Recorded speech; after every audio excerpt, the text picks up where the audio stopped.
Lembra quando Thomas Hobbes disse que o homem é o lobo do homem? É exatamente isso que a gente vai ver em Senhor das Moscas. Olá, terráqueos e marcianos, tudo bem com vocês? Eu sou simplesmente a Laura e bem-vindos a mais um vídeo.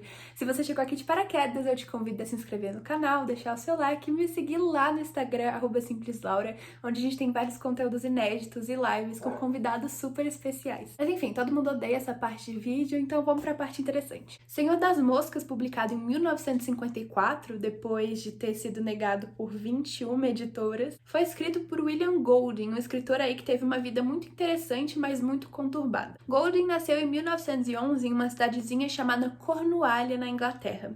Em 1935, ele publicou seu primeiro livro, chamado Poemas, e nessa época ele já atuava como professor de filosofia em uma daquelas escolas bem tradicionais da Inglaterra.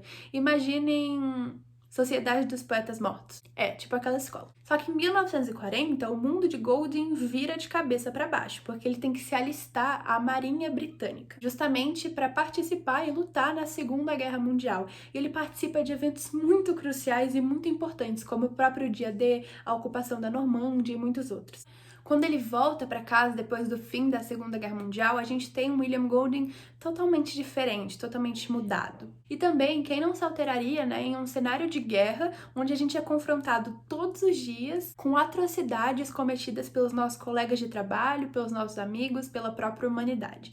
Então, o Golding passa aí por um processo de perda de fé na humanidade. E ele externaliza tudo isso em O Senhor das Moscas, um livro que ele diz ter se arrependido de ter escrito, mas eu não me arrependo de ter lido. A ação de O Senhor das Moscas, além de começar já na primeira página, aparece muito no título. Por quê? Senhor das Moscas, ou Lord of the Flies, é um nome alternativo para Beelzebub. Em algumas religiões, Beelzebub é uma tradução literal para Satã. E na demonologia, Beelzebub ele é um dos 7 príncipes do inferno. E ele tem o poder de voar, por isso muitas vezes ele é chamado de Lord of the Flies, e é o nome do livro.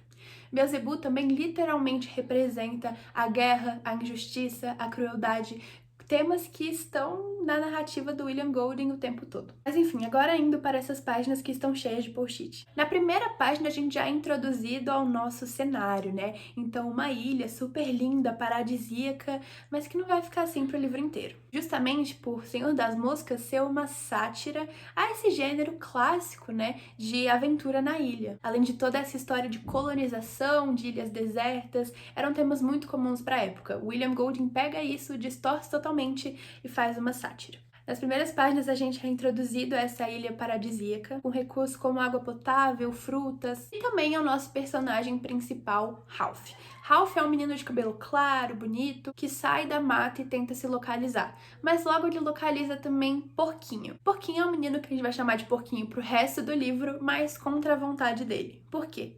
Na escola, o Porquinho ele era chamado disso justamente para irritar, para magoar. Ele era um pouco gordinho, usava óculos e foi apelidado de Porquinho. Mas na ilha, Porquinho vai virar um símbolo de razão, de opiniões boas e decentes, e muita gente vai odiar ele por isso. Bom, os nossos dois personagens se encontram e logo eles acham uma concha, que aparece tanto no livro que podia ser até uma personagem. Essa concha, pro resto do livro, ela vai virar um símbolo de civilização, de sociedade, de poder.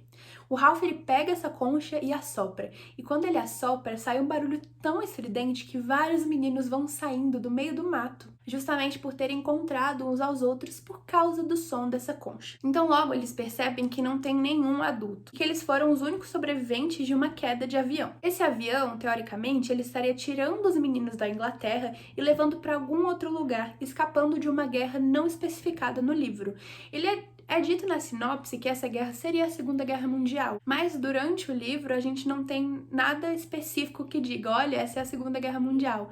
O máximo de informação que a gente tem é que era uma guerra nuclear, e mais pro finalzinho do livro os meninos citam os comunistas. Então essas são as nossas informações sobre uma guerra não especificada. Então eles são os únicos sobreviventes em uma ilha no meio do nada, eles têm recursos, mas não sabem o que fazer com eles. Eles sabem que precisam ser resgatados e o Ralph bate no peito e diz: meu pai é da Marinha, ele vem buscar a gente. Então o Ralph se acha muito aí ao longo dessas páginas. Mas logo eles observam um grupo de meninos que se aproxima cada vez mais. Esse grupo de meninos veste preto dos pés à cabeça. Então a capa preta, um chapéu, e eles são comparados com morcegos quando eles chegam. É uma coisa meio bizarra, dá um pouco de medo. E a gente descobre depois que esse grupo de meninos, na verdade, é um coral liderado por um menino chamado Jack, que vai ser um dos vilões da nossa história. Preocupados com tudo que está acontecendo, eles resolvem eleger um líder e criar ali um tipo de sociedade. E o grande líder da história vai ser o Ralph, tendo ali como um braço direito o porquinho. O Jack não gostou muito disso não, cara. Ele ficou, eu queria ser líder, né? Mas o Ralph, por ter gostado do Jack, fala, não, fica tranquilo, brother. O seu coral aí vão ser os caçadores e você vai ser o líder dos caçadores. Então eles são responsáveis por achar carne na ilha. Tempo vai, tempo vem, reuniões com chamados da concha acontecem e tudo começa a sair do controle. Eles não são resgatados, brigas acontecem, enfim. Começa aí uma disputa por poder por parte de meninos ingleses de idade escolar. Ou seja, eles têm entre 6 e 12 anos. Cara, é uma época da literatura que a gente tinha livros como Nárnia. Era uma época da literatura que a gente tinha livros da E. Nesbit, por exemplo, onde ela escrevia sobre crianças que estavam se aventurando. Então a gente tem 5 Crianças e um Segredo, por exemplo, ou As Crianças do Caminho. William Golding, ele pega esses jovens britânicos de idade escolar e transforma em monstros. Também na época é muito interessante ver a questão da colonização, né? Claro que não era uma época ativamente de colonização, mas vários livros traziam suporte a essa ideia. Então a gente tinha em vários livros os selvagens, que eram os nativos da ilha e eles cometiam canibalismo e mil e uma coisas. Mas na verdade, os selvagens nesse livro são os próprios meninos. Por isso que eu citei a frase do Thomas Hobbes, né?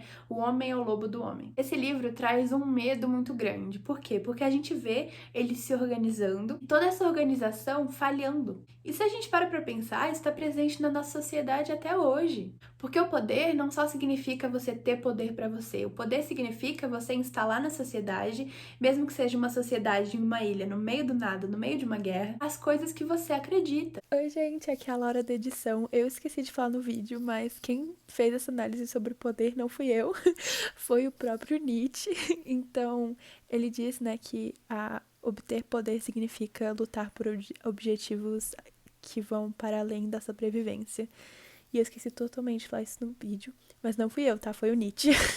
Então Jack, ele vai ser o nosso vilão por ele querer o poder também. E o Ralph vai toda hora estranhar como que os colegas dele, como que aqueles meninos de 6 a 12 anos foram acometidos com tamanha bárbare. É um livro com capítulos muito longos, então é um livro de 223 páginas que só tem 12 capítulos. E foi uma coisa que me incomodou um pouquinho, mas ao mesmo tempo não. Lembra que eu falei pra você guardar a informação que William Golding era um poeta? Esse livro, ele não é um livro feito de poemas, versos, estrofes, mas a descrição do local, a descrição dos meninos, a descrição da cabeça dos meninos, né, da mente deles, é muito, muito poética. Tem alguns capítulos que ele passa parágrafos e parágrafos e parágrafos descrevendo como era a ilha. Mas isso não fica chato. Por quê? Porque ele descreve porque ele precisa descrever.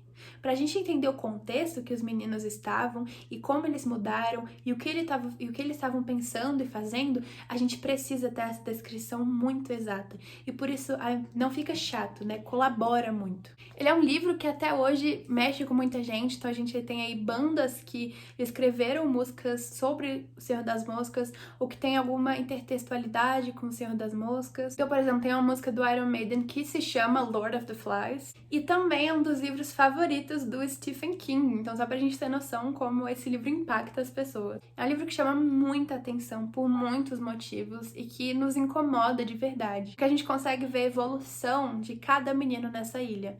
Ai, Laura, mas por que não tem menina, né? O que acontece aí? O Golding disse que esse livro simplesmente não funcionaria se fosse um grupo de meninas, por N motivos. Se eu pudesse te pedir um favor, eu pediria para você ler O Senhor das Moscas por ser um retrato atemporal da humanidade e como ela funciona. Vários filósofos, né, tentaram explicar a humanidade antes de um acordo social, né, antes de um Estado, mas o Golding explica o antes, o durante e o depois que o Estado se fragmenta. Então é algo muito, muito interessante. Recomendo demais esse livro, sempre falo isso quando eu gosto de algum, mas deveria ser uma leitura obrigatória. E, bom, é isso. E sim, o Senhor das Moscas, ele é algo, ele aparece em determinado ponto do livro, e quem conversa com ele é um dos únicos meninos éticos do Senhor das Moscas, que é o Simon. Então é bem interessante essa interação. Muito obrigada por chegar até aqui, não se esqueça de se inscrever aqui no canal, me seguir lá no Instagram, o link tá na descrição, e até o próximo vídeo. Tchau, tchau!